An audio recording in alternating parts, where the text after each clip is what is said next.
What's up, people? It's your boy Zubs. Welcome to another episode of Everyday Zubs. Today is the day we're going to talk about the Clicks Communicator. Yes, you heard that correctly. We've just had the first look of a working prototype, right? I think that's amazing. Look, I knew Crackberry Kevin was working on this last year. I spoke to him. He told me, look, I'm in the process of building something. It's always been my dream. And, I'm going for it. And I thought, you know what? Who better to build something than the person who's been around BlackBerry executives, BlackBerry, the company, ran crackberry.com for so many years. He is Mr. BlackBerry in a sense, right? So when he told me that, obviously I couldn't say much. I couldn't say anything at that time. So I kept it under wraps. And then come January, they released the teaser, the briefcase and everything. And I was hyped. I was like, they are going to be delivering something exceptional, and I know it. Especially when you've got a designer from BlackBerry who made all the iconic BlackBerries. Then you've got the marketing genius behind BlackBerry, who's now the CMO, Jeff Gadaway, for Clicks. And then when you have, in my opinion, the best phone builder from what I've seen backing this kind of project, something great is going to happen. And I know a lot of people were very, very cautious when they only presented a dummy of the phone at Las Vegas. People liked it, so on and so forth. But a lot of people in the community were very, very much apprehensive, saying, hang on, we're not going to order this until we actually see a working prototype. And Click said, hey, wait till Q2, end of Q2, and we will show you one. And lo and behold, a day before Q2 ends, they have presented the Clicks Communicator in working edition.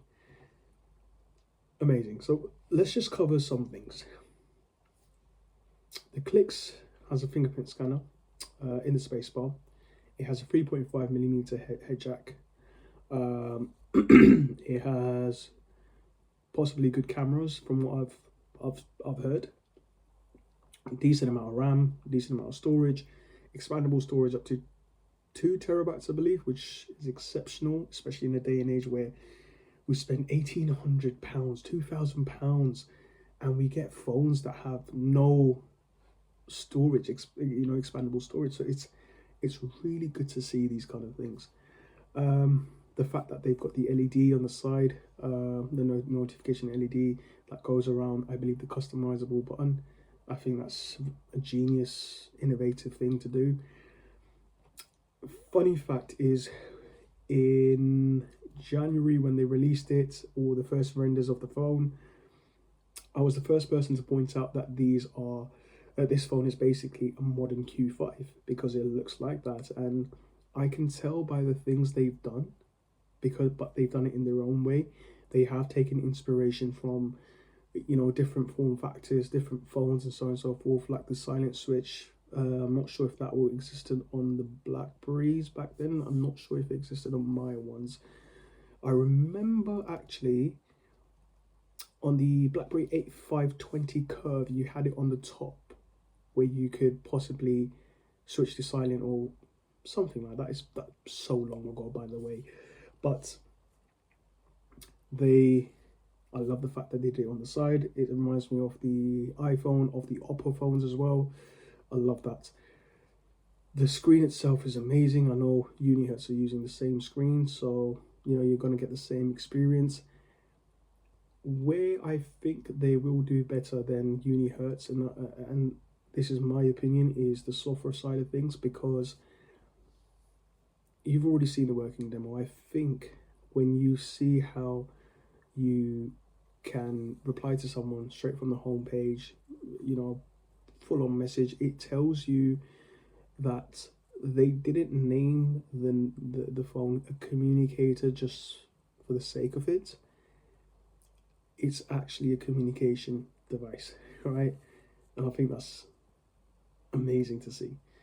So they've done that. They've then showed us, other bits and pieces. I love how they've got the Niagara launcher specifically designed for this device and not like the premium, the free version that you get on, the App Store and so on and so forth. Saying that, the Niagara launcher is one of my favorite launchers to use. I currently hold a BlackBerry, I would say a iteration of a BlackBerry 9900 that runs Android 13 on it. And I use Niagara on it as well, as you can see. Yeah, and it's decent. It's very nice. I love it because I hardly use any apps at all. Like the only ones I use are like telephone, contacts, gallery, camera, settings, Waze, and WhatsApp. So I think that's perfect for it. By the way, if you want me to do a review for this Bold 9900 clone, it's from a Chinese OEM. It's actually very good. It's like a perfect dumb productivity phone, if that makes sense. The keyboard is amazing, by the way. It's on par with the actual BlackBerry phone. There are a few drawbacks, but I'll cover that in the review. If you want me to do one, just leave a comment below, and yeah, I'll get on that soon. But yeah, I think the new Niagara launcher that they've specifically made for this device, Clicks, the communicator, I think it looks exceptional. I think that's how phones should be, because I really hate how Android and even iPhone have these apps that are cluttered in a grid. I hate that. So finding them is so poor, and then you have to go into search to kind of look for them, and I'm thinking, oh god, I don't want to type it out. Whereas with this, you've got your favorites at the top, and then you've got your alphabets on the side. You just scroll through the alphabets and you'll know where the app is. So if you want to go for the App Store, go on A. If you want to go for, I don't know, weather, you go to W. If you want to go for WhatsApp, you go on W as well. So you get the gist. I think that's great. The only thing that I would say right now is the success of this phone all comes down to how the keyboard is. The success of this phone also depends on the integration between the keyboard and the software itself.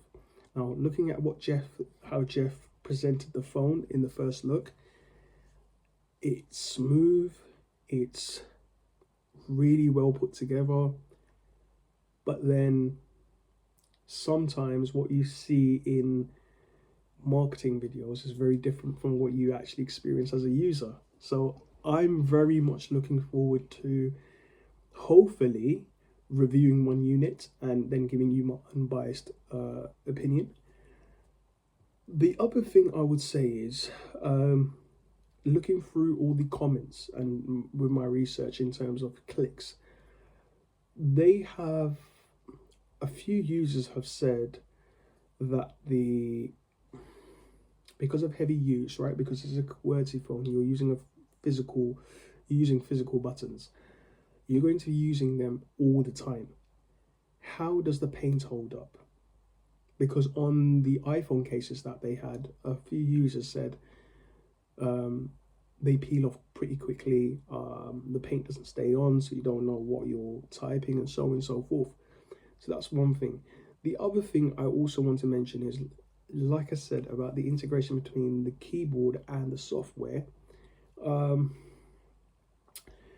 I am a big fan of Zinwa, of Unihertz, of mostly every QWERTY brand there is.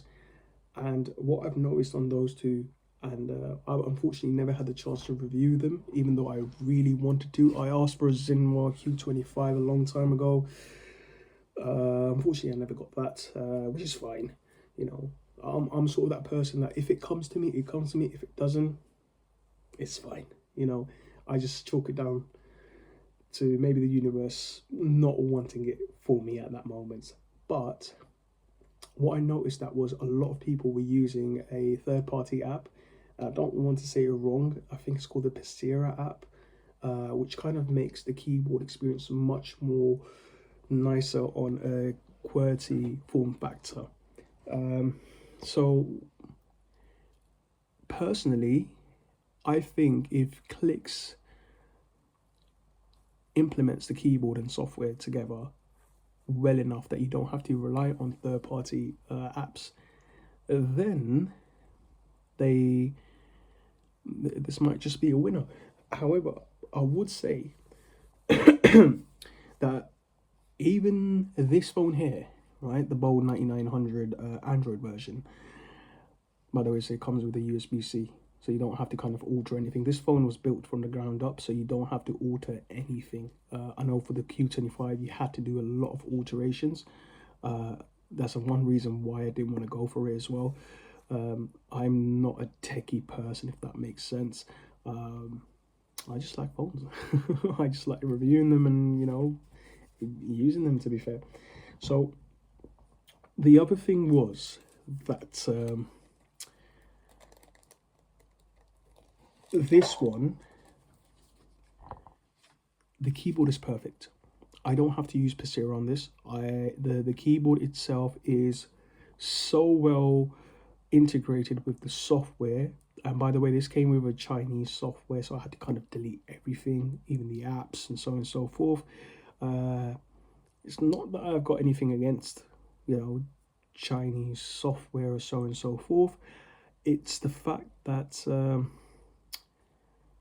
you know, I just want apps that I use. I use normal Western apps, you know, WhatsApp and so on and so forth. So Waze. So yeah, I had no reason for those apps anyway. But yeah, the keyboard works really well. There are a few things that I would mention. While everything works perfectly on the keyboard side of things, there are two buttons that I thought are not meant to be what they're designed to. They actually have another use case, which is fine. Once you get the hang of it and you understand what they're for, they're actually very handy, very, very handy. You know, it's like copy pasting or selecting a whole text and whatnot.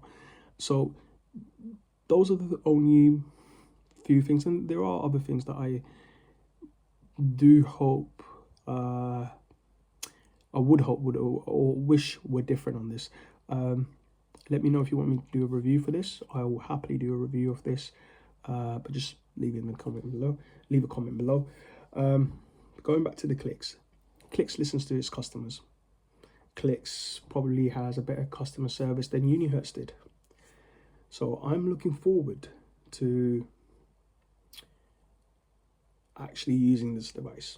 Like I said, there's a few things that I'm concerned about, but essentially those concerns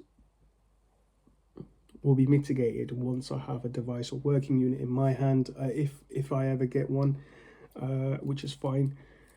If it comes, if it doesn't, it doesn't really matter to me, you know. But yeah, I did order the Elite 2, Unihertz Elite 2. I actually cancelled that pre-order, and the reason for that was I had a very poor experience with Unihertz when I spoke to one of the team members about replacing the keyboard on a Loney device that I had. Unfortunately, I said to them, hey, can you please tell me how I can take it apart and fix it myself? Because I don't want to do the back and forth and send it off to you and then you return it after months and months, because it's not my device, it was someone else's, right? I was just using it to figure out if that's something for me. And it went bad on my time, so I felt like I had to fix it. Unfortunately, they didn't want to communicate, so it ended in the bin. I'm very happy, obviously, with this one. I've only had it for about 2 weeks. You know, it's got a headphone jack as well, USB-C. I can't complain. It's got a custom button on the side as well. It's more or less, I would say, like I said, a hybrid dumb phone, productivity phone. It's only got 4 GB of RAM. Virtual, you can increase it virtually, I believe, up to 10, so +6. And it's only got 64 gig, which is fine. But obviously,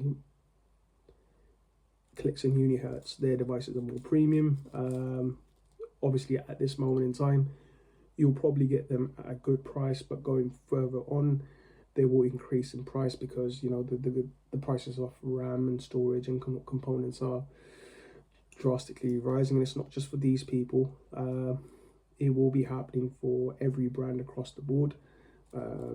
If you've been following Carl Pye, the Nothing CEO or founder, he said the same about the Nothing phones. So yeah, you can expect that to happen, I would say, with these phones as well. I know the Titan 2, the Titan itself, Titan 2, is it the Titan 2?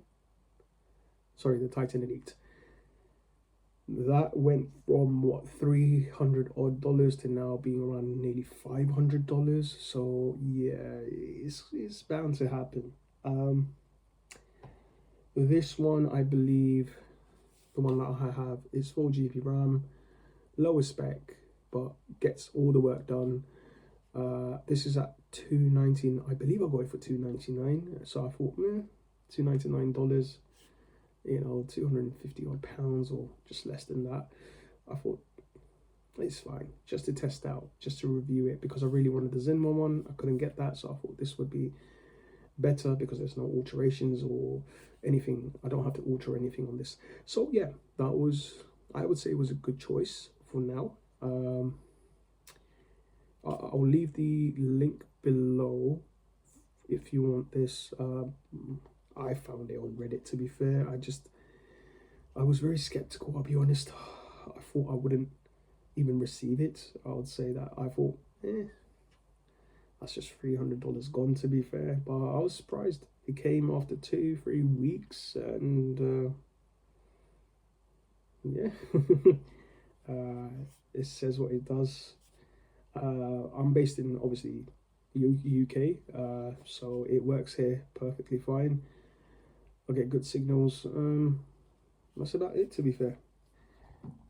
The other thing I would say is I have been very fortunate to be able to connect with CEOs and founders in the phone industry. It's very surreal. People have been amazing. They're so supportive, so nice to people, and so on and so forth. There was a brand called Kaizen. I did a review for their T9 phone a few months back. They have all obviously shifted from the T9 phone because I'm not sure if you know, they're actually building the UK's first child-safe phone, which I think is an amazing purpose and cause. I think it's something that will really get a lot of parents on board, organizations on board. I think the government might even actually want a piece of that, to be fair. So they pivoted from the T9 because that was given away to someone else, the design and exclusivity, whatever. And they've actually sent me something even more special, and just like Clicks, very innovative. I have not seen something like this in the market. So I won't show you the entire thing, but I'll give you a glimpse. How about that?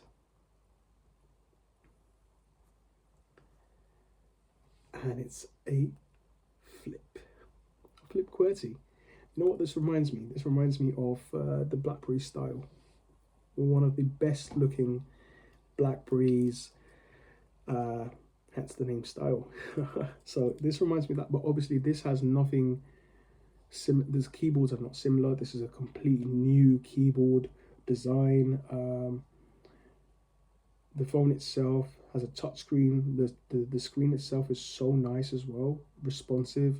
I do have to say that this is a first prototype, and I think this is